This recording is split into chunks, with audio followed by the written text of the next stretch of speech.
খাদিজাতুল কুবরাকে জিজ্ঞেস করতে লাগলাম, গো উম্মুল মুমিনিন খাদিজাতুল কুবরা রাদিয়াল্লাহু তাআলা আনহা, আপনি একটু বলুন না কি দেখে প্রেমে পড়েছিলেন আমার নবীর?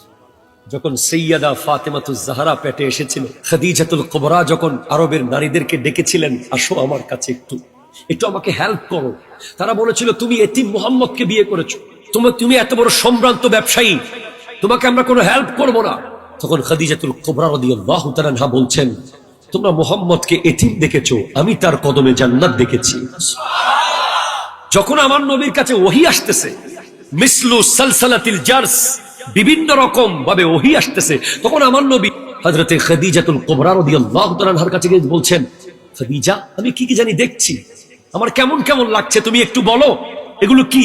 তখন খাদিজাতুল কুবরা রাদিয়াল্লাহু তাআলা আনহা বললেন, ওয়াল্লাহি লা ইয়াহযিকাল্লাহু আবাদা, ইন্নাকা লাতাসিলুর রাহমা ওয়া তাহমিলুল কাল্লা ওয়া তাকসিবুল মাদুমা ওয়া তাঈনু আলা নওয়াইবিল হক। আপনাকে আল্লাহ কখনোই লজ্জিত করবে না, আপনাকে আল্লাহ কখনোই চিন্তিত করবে না। আপনি তো ওই ব্যক্তি যে আত্মীয় স্বজনের খবর নেন, যে অসহায়ের পাশে দাঁড়ান, যে গরিবের দুঃখে কাজে আসেন, যে যুদ্ধস্ত আরব হিলফুল ফুজুল বানিয়ে আবার আগের জায়গায় ফেরত নিয়েছে, সে তো আপনি নবী।